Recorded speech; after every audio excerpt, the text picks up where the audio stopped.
Hey guys, today we're taking a very sleepy stroll into the dim stone corridors of a medieval monastery.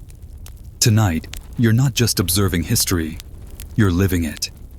It's pitch black outside, cold enough to bite through your robe, and someone's already ringing a bell in the distance. Your straw mattress is still warm. Too bad, you have prayers to attend. And it's only the first of 8 today. You're about to find out why monks, yes, actual robe-wearing, candle-holding monks, invented alarm clocks. And fair warning, it involves middle-of-the-night wake-ups, strict schedules, and some truly bizarre timekeeping hacks. You probably won't survive this if you value sleeping in. So before you get comfortable, take a moment to like the video and subscribe. But only if you genuinely enjoy what I do here. Now, back to the chill of the 9th century. You're not in a castle or town, but inside a Benedictine monastery, one of the only places in Europe where people read, wrote, and tried to measure time in something other than sunrise and growling stomachs. You shuffle across the stone floor in thin leather sandals, your breath fogging the air as you head to matins, the first of many daily prayers. It's dark. So dark that you're not even sure the sun exists anymore. But that doesn't matter. The bell rang. And that means it's time. Here's the thing. In a monastery, your entire day runs on divine time. Not, I'll wake up at 7 and grab a coffee time. We're talking canonical hours, matins, lauds, prime, terce, sext, none, vespers, compline. All spread out like a spiritual spreadsheet you're not allowed to edit. The rule of Saint Benedict, drafted around the year 530, was like a lifestyle app before there were screens, just without a snooze button. The monks weren't just trying to live holy lives, they were syncing their souls to the rhythm of heaven. Each hour of prayer was like a chime on God's eternal clock, and someone had to keep that schedule. Every single day. Guess who? You. If you're lucky, you're not the one in charge of waking everyone up. That unfortunate role belongs to the horologer. Yes, even before clocks, there were timekeepers. This poor monk had to predict time in the dark using a mix of mental math, moonlight, and occasionally, sheer guessing. He'd wake up naturally, on purpose, and then ring the church bell. No one ever said sainthood was easy.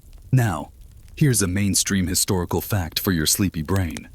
Monasteries were the most precise timekeepers in medieval Europe. While peasants followed the sun and seasons, monks followed liturgical rhythm. They even organized their labor and meals around it, which might explain why they got grumpy when the candles ran out early. Of course, not all monks were okay with winging it. Some of them, believe it or not, trained their bodies to wake up at specific times. How? Practice, pure repetition, and maybe a little divine assistance. Imagine trying to be your own alarm clock, just by sheer willpower. Fringe tidbit. A few manuscripts even describe monks using their bladders as timers. That's right. Drink enough water at the right hour, and let nature nudge you awake. Holy hydration, Batman. Still, it wasn't a perfect system, especially on cloudy nights or during winter, when guessing the hour could be off by, a whole prayer cycle. Historians still argue whether early horologers used celestial charts or just woke up with a panicked jolt, hoping they hadn't overslept. Either way, the need for precision was there, and it would only grow. But for now, you kneel on cold stone beside your brothers, chanting in Latin while the rest of the world sleeps.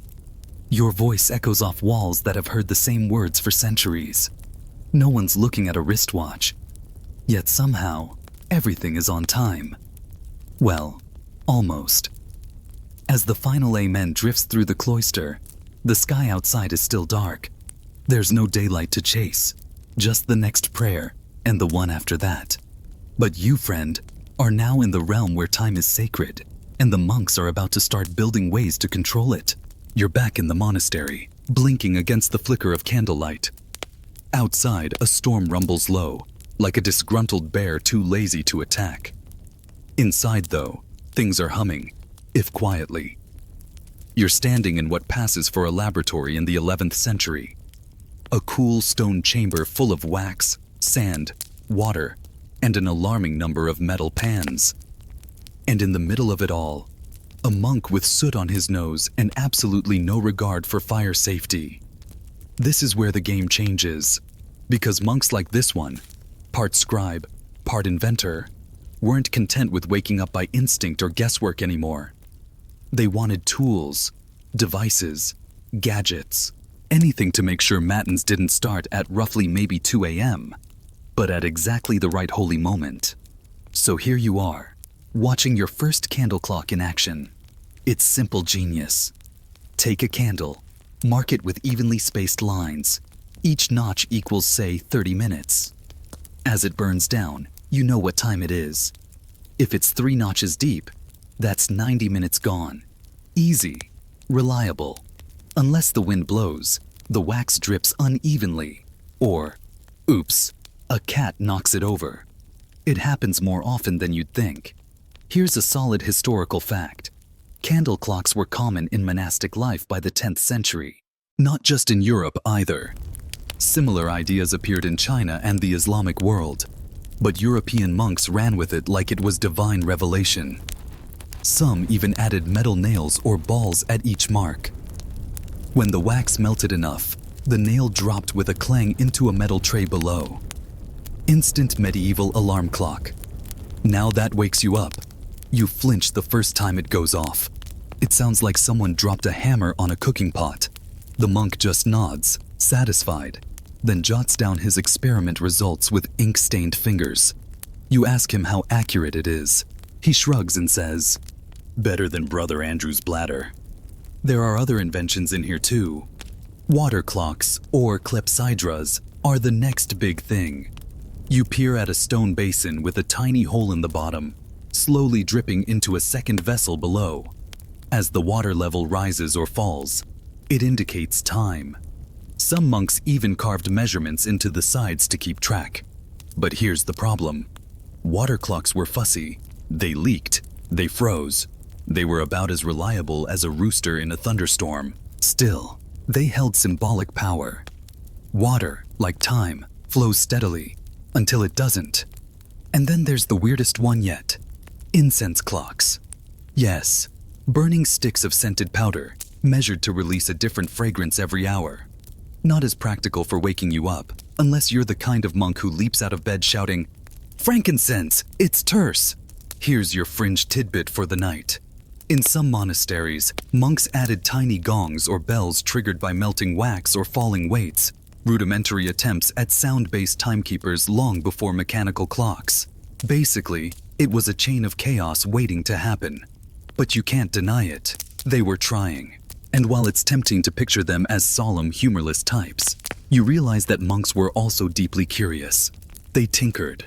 They adjusted wick lengths, tested different oils, and argued over whether beeswax burned cleaner than tallow. It does. Your nose tells you that much. Historians still argue whether European monks borrowed these candle and water clock techniques from Islamic scholars, who were far ahead in astronomy and engineering, or whether the ideas were reinvented independently in isolated abbeys. Either way, one thing is clear. Monks weren't just praying in the dark. They were lighting the path forward. And it wasn't all about prayers either. These early timekeepers helped organize work, meals, and even scriptorium shifts. You know, the room where monks spent hours copying texts by hand while trying not to drool on the vellum. One late prayer and boom, someone's illumination of St. Peter turns into what looks like a haunted zucchini. So time mattered. Not just for salvation, but for sanity. You leave the workshop with the scent of wax and burnt herbs clinging to your robe. Your fingers are warm from the candle, but your thoughts are buzzing. Because if these guys could build clocks from fire and water, what's next? Turns out they're about to invent something with gears. The bell tower looms above you like a sleeping giant, ribs of stone and breath of echo. You've climbed rickety wooden stairs that groan louder than a monk with a full stomach after Lent. And now, with your hands dusty and your breath shallow, you step into the cold, humming belly of the future. Because here, in the drafty upper chamber of this medieval monastery, you're meeting a machine that ticks, not melts, not drips, not burns. Ticks. Before you is a mass of iron gears, suspended weights, spindly axles, and what appears to be a hammer just aching to swing. This sleepy traveler is one of the earliest mechanical clocks in Europe. It doesn't tell you the hour with a dial, those come later, but it strikes the bell at set intervals, keeping the monastic schedule with brutal precision. You crouch beside a young monk who's winding the weights. He tells you it's called a verge and foliot escapement, which, fun fact, sounds like a spell in a fantasy novel, but is actually real. The verge mechanism allows energy from the descending weight to be released in small, regular bursts. Tick-tock, thus moving the gears forward. It's like watching time chew slowly through iron. Here's a mainstream historical fact. The first known mechanical clocks in Europe appeared in the late 13th century, and many of them were installed in monasteries and churches. Why? Because monks needed dependable, relentless reminders of when to pray, and probably when to stop arguing about which psalm came next. Now the sound of the clock fills the space, not melodious but relentless, the kind of rhythm that seeps into your bones. Tick-tock, tick-tock. The hammer swings down. Bong. A clear, echoing ring that would jolt even the sleepiest monk into action. You look at your companion and whisper, "That's loud." He nods. We like to be sure. But this isn't just technology, it's theology with gears. The clock isn't merely keeping time, it's keeping sacred time. Some abbots believed these mechanisms were tools of spiritual discipline, regulating the day like a divine metronome. One even claimed that the machine sins not, nor does it sleep. Fringe tidbit. In one bizarre case, a monastery nicknamed its clock the Iron Brother. The monks would greet it each morning as if it were part of the community. One even swore he heard it sigh during Holy Week. Could have been the wind. Could have been ghostly regret.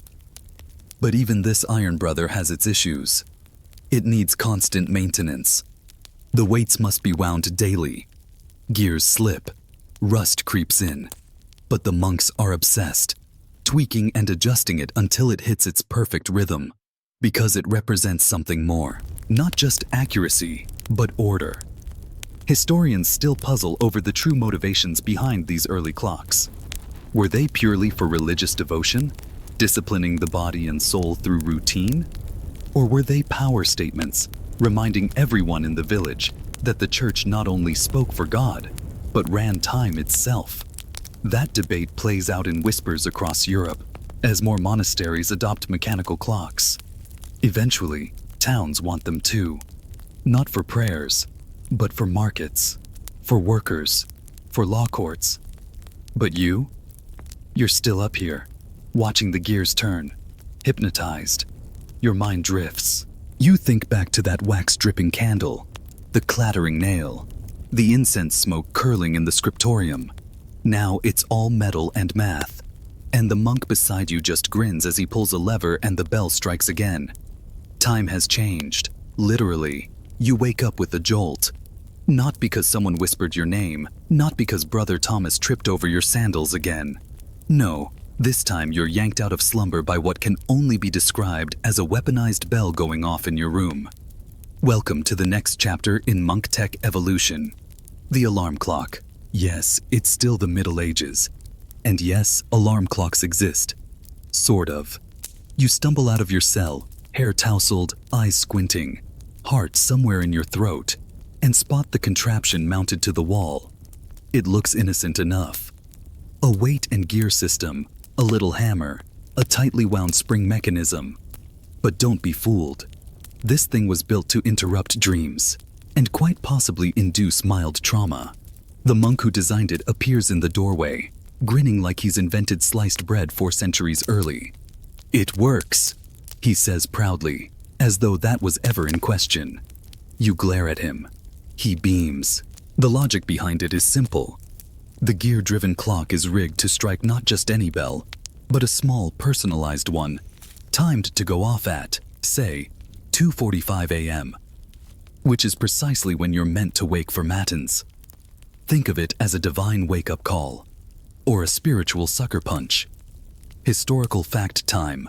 By the 14th century, monastic communities had begun to integrate adjustable striking mechanisms into their clockwork, designed not only to ring bells publicly, but to wake individuals or small groups. These were the prototypes of the modern alarm clock. And yes, they had settings. Primitive ones, sure, but enough to fine-tune your holy interruptions. In some cases, these alarm systems included ropes attached to bedposts, or clever pulleys that yanked at a curtain, or your big toe. The goal wasn't comfort. The goal was discipline. Fringe tidbit. One particularly inventive monk reportedly designed a multi-phase alarm. It rang once softly. If you didn't rise, a second strike followed 3 minutes later. And if that failed, a heavier weight dropped and knocked a pot of pebbles off a shelf. No one in that dormitory ever slept through matins again. You wander the hallway now, still shaken, joining others blinking in candlelight. Some monks look half dead. Others are eerily chipper. One mutters, "Better than missing lauds." Another grumbles, "I miss the candle clocks." You're not sure if he's joking.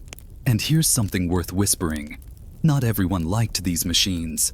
Some monks found them soulless, invasive too, mechanical.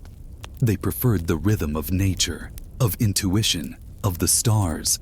A few even sabotaged the mechanisms, loosening gears, detaching ropes, anything to sleep uninterrupted. But they were always found out. Eventually, the machines were repaired. Always. Historians still wonder whether these alarm clocks spread to secular homes via noble curiosity, trade, or simple monk gossip. After all, who wouldn't want a device that guaranteed your knights showed up to the morning joust on time?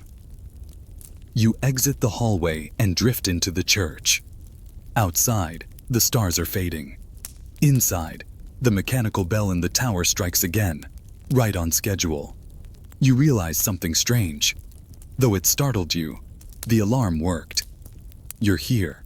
You're chanting. You're on time. And somehow, there's comfort in that. Not because a machine rules you, but because it's serving something greater. Time here isn't money. It's prayer. It's order. It's sacrifice wrapped in gears.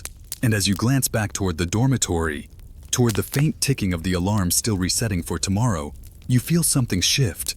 Time is no longer just passing. It's shaping the world around you. By now, you don't even flinch when the bell rings. It's become a part of you, a rhythm embedded so deeply that you sometimes wake moments before the alarm strikes. Your body has conformed to the clock, and not the other way around. But tonight, something is different. You're not in the monastery anymore. You've stepped beyond its quiet walls, through a creaking wooden gate, and into the soft hum of a medieval town just beginning to stir. Above you, a clock tower rises, tall, imposing, with massive bells and painted dials. Its gears echo the same tick-tock rhythm as the old Iron Brother. But this time, the bell doesn't just call monks. It calls everyone. The invention has escaped the cloister. Here's your mainstream historical fact. By the 15th century, mechanical clocks had become central features of European towns, installed in civic buildings and cathedral towers. Timekeeping was no longer just a religious practice. It was becoming a public necessity. Markets opened at certain hours. Guilds met on the stroke of a bell. Travelers timed their departures. Time, once divine, was now a commodity. A ruler, a measure of labor, a leash, some might say. The monks had taught the world to listen to bells, and now the bells ruled the world, but not without resistance. Your fringe tidbit for this final leg of the journey? Some monks eventually rebelled against the very machines they had inspired. A few refused to obey the clocks they once revered. One monastery even reverted to sundials and human watchers, claiming mechanical time was an affront to divine mystery. Only God, they argued, knows the hour. And yet here we are. Historians still argue whether these early timekeepers were tools of efficiency, control, or simply born of religious devotion gone practical. Some say it was a power move, tying time to the church's authority. Others call it one of the most unintended revolutions in human history. You glance at the clock tower again. The gears move behind its painted face. A hammer strikes, and a clear tone rings across the rooftops. Someone in the marketplace stops to listen. A child looks up and counts the gongs. A merchant begins to open his stall. You smile, because you know where it all started, how it began in silence, in dark candlelit corridors, with a prayer and a whisper. And now it chimes across the world. The bells are quieter now. You feel the pace slow, the weight lift from your shoulders. Your steps soften as you walk beneath the tower's shadow, away from the gears, the wax, the ticking ropes. The night is calm, like a page between verses. Time moves gently here, no longer rushing. The stars stretch out across the sky in perfect silence. No bells, no clocks, just the sound of your breath and the faint memory of prayers whispered centuries ago. Maybe tomorrow the alarm will ring again, but for now, you rest.